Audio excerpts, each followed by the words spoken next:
ಹೇಳಿ, ನಮ್ಮ ಇವತ್ತಿನ ಟಾಪಿಕ್ ಏನಿದೆ ಅಂತಂದ್ರೆ ಫಿಸಿಕ್ಸ್ ಫಸ್ಟ್ ಇಯರ್ ಪ್ಯಾರಾಮೆಡಿಕಲ್ ಓದ್ತಿರುವಂತ ಎಲ್ಲಾ ವಿದ್ಯಾರ್ಥಿಗಳಿಗೆ ಫಿಸಿಕ್ಸ್ ದಿಂದ ರಿಪೀಟೆಡ್ ಕ್ವಶನ್ಸ್ ಗಳನ್ನ ಡಿಸ್ಕಷನ್ ಮಾಡ್ತಾ ಇದ್ದೀನಿ. ಈಗಾಗಲೇ ವಿಡಿಯೋಗಳನ್ನು ಕೂಡ ಹಾಕಿದ್ದೀನಿ, ಬಯಾಲಜಿ, ಫಿಸಿಕ್ಸ್, ಕೆಮಿಸ್ಟ್ರಿ. ಇದು ಈ ವಿಡಿಯೋದಲ್ಲಿ ಫಿಸಿಕ್ಸ್ ಸಪ್ಲಿಮೆಂಟರಿ 25ರಲ್ಲಿ ಏನು 2025 ಸಪ್ಲಿಮೆಂಟರಿ ಒಳಗಡೆ ಒಂದು ಏನು ಕೇಳಲಾಗಿತ್ತು ಕ್ವಶನ್ ಅನ್ನ, ಆ ಒಂದು ಕ್ವಶನ್ ರಿಪೀಟ್ ಕೂಡ ಆಗಿದೆ.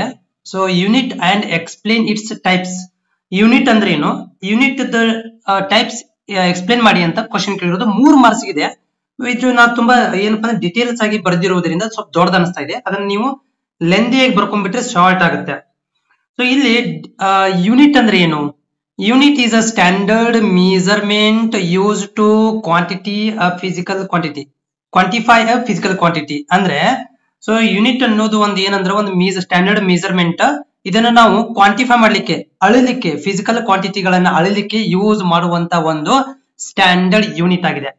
It provides universal and international accepted reference for measurement.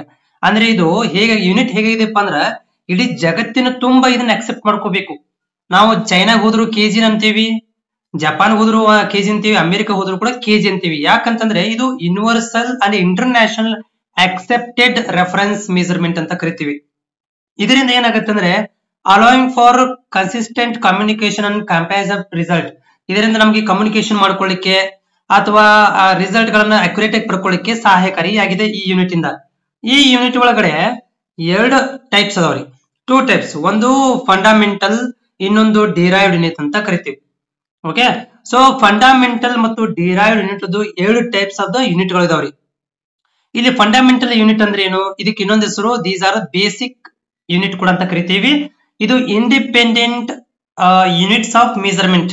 ಇದು ಇಂಡಿಪೆಂಡೆಂಟ್ ಆಗಿದೆ. It cannot be expressed in the terms of any other units. ಇದು ಬೇರೆ ಅದರ್ ಯೂನಿಟ್ಸ್ ಗೆ ಎಕ್ಸ್ಪ್ರೆಸ್ ಮಾಡ್ಲಿಕ್ಕೆ ಬರುವುದಿಲ್ಲ. ಓಕೆ, ಇದು ಇಂಡಿಪೆಂಡೆಂಟ್ ಆಗಿದೆ, ಇದು ಸ್ವತಂತ್ರವಾಗಿದೆ. ಆಮೇಲೆ ಬೇಸಿಕ್ ಏನಪ್ಪಾ ಅಂದ್ರೆ ಇದು ಯೂನಿಟ್ ಗಳಾಗಿದಾವು.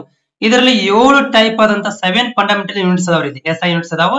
ಒನ್ ಇದು ಮೀಟರ್ ಫಾರ್ ಲೆಂತ್ ಮೆಜರ್ಮೆಂಟ್ ಮಾಡ್ಲಿಕ್ಕೆ, kilogram for weight mass measurement ಮಾಡ್ಲಿಕ್ಕೆ, ಸೆಕೆಂಡ್ಸ್ ಟೈಮ್ ಮೆಜರ್ಮೆಂಟ್, ಆಮೇಲೆ ಆಂಪೇರ್ ಕರೆಂಟ್ ಎಲೆಕ್ಟ್ರಿಕ್ ಕರೆಂಟ್ ಅನ್ನ, ಮತ್ತೆ ಕೆಲ್ವಿನ್ ಟೆಂಪರೇಚರ್ ಅನ್ನ, ಆಮೇಲೆ ಮೋಲ್ ಅನ್ನ ಅಮೌಂಟ್ ಆಫ್ ಸಬ್ಸ್ಟೆನ್ಸಸ್ ಅನ್ನ, ಮತ್ತೆ ಇಲ್ಲಿ ಕ್ಯಾಂಡಿಲಾವನ್ನ ಲೂಮಿನಸ್ ಇಂಟೆನ್ಸಿಟಿಗಳನ್ನ ಮಾಡ್ಲಿಕ್ಕೆ ಮೆಜರ್ಮೆಂಟ್ ಮಾಡುವಂತದ್ದು. ಓಕೆ, ನಿಮ್ಗೆ 3 ಮಾರ್ಕ್ಸ್ ಸಪರೇಟ್ ಕೇಳಿದ್ದಾರೆ 7 ಫಂಡಮೆಂಟಲ್ ಯೂನಿಟ್ಸ್ ಗಳು ಯಾವುವು ಅಂತ. ಇವೆ 7 ನೋಡಿ ಫಂಡಮೆಂಟಲ್ ಯೂನಿಟ್ಸ್ ಗಳು. ನೆಕ್ಸ್ಟ್ ಇನ್ನೊಂದು types derived types. So derived unit ಅಂದ್ರೆ ಏನ್ರಿ, these are the derived from the fundamental units ಅಂದ್ರೆ ಇದರಿಂದನೇ ತೆಗೆದುಕೊಂಡಿರುವಂತದ್ದು. Okay, derived from the fundamental unit ದಿಂದನೇ ನಾವು ಅದನ್ನೇನ್ ಮಾಡ್ತೀವಿ, ತೆಗೆದುಕೊಂಡಿರುವಂತದ್ದು. By combining them through the mathematical operations. ಆದ್ರೆ ಅದರಲ್ಲಿ ಏನ್ ಮಾಡಿದೀವಿ ಅಂದ್ರೆ ನಾವು ಮ್ಯಾಥಮೆಟಿಕಲ್ ಆಪರೇಷನ್ ಗಳನ್ನ ನಾವು ಅಲ್ಲಿ ಕಂಬೈನ್ ಮಾಡ್ಕೊಂಡಿದೀವಿ, ಇದರ ಜೊತೆಗೆ ಆಡ್ ಮಾಡ್ಕೊಂಡ್ಬಿಟ್ಟಿದೀವಿ. ಸಚ್ ಮಲ್ಟಿಪ್ಲಿಕೇಶನ್ ಡಿವಿಷನ್ ಕೂಡ ಇದರಲ್ಲಿ ನಾವು ಸೇರಿಸಿರುವುದರಿಂದ ಇದನ್ನೇ ತಗೊಂಡು ಏನು ಫಂಡಮೆಂಟಲ್ ಯೂನಿಟ್ ತಗೊಂಡು ನಾವು ಸ್ವಲ್ಪ ಮೋಡಿಫೈ ಮಾಡಿದೀವಿ. ಡಿರೈವ್ಡ್ ಯೂನಿಟ್ ಅಂದ್ರೆ ಇದರಿಂದ ಫಂಡಮೆಂಟಲ್ ಯೂನಿಟ್ ದಿಂದನೇ ನಾವು ಅದನ್ನ ಪಡ್ಕೊಂಡು ಅದಕ್ಕೆ ನಾವು ಮ್ಯಾಥಮೆಟಿಕಲ್ ಎಕ್ಸ್ಪ್ರೆಷನ್ ಗಳನ್ನ, ಡಿವಿಷನ್ ಗಳನ್ನ ಇಲ್ಲಿ ಆಡ್ ಮಾಡಿದೀವಿ ಅಷ್ಟೇ. ಉದಾಹರಣೆಗೆ ಇಲ್ಲಿ ನೋಡ್ತಿದ್ದೀರಿ, speed, unit of speed is metre per second. Metre ಇಲ್ಲಿದೆ ಬಂದಿದ್ದು. ಓಕೆ, ನಾವು ಮೀಟರ್ ನೋಡ್ತಾ ಇದ್ರಿ, ಇಲ್ಲಿ ಈ ಮೀಟರ್ ಇಲ್ಲಿಂದ ತಗೊಂಡಿದೀವಿ, ಆದ್ರೆ ನಾವು ಪರ್ ಸೆಕೆಂಡ್ ಅನ್ನ ಆಡ್ ಮಾಡ್ಕೊಂಡಿವಿ. ಅಂದ್ರೆ ಪರ್ ಅನ್ನೋದು ಕೂಡ ಒಂದು ಮ್ಯಾಥಮೆಟಿಕಲ್ ಎಕ್ಸ್ಪ್ರೆಷನ್ಸ್. ಆಮೇಲೆ units of length, metre and time second. Okay, length metre and time is a second ಅಲ್ಲಿ ತಗೊಂಡಿದೀವಿ.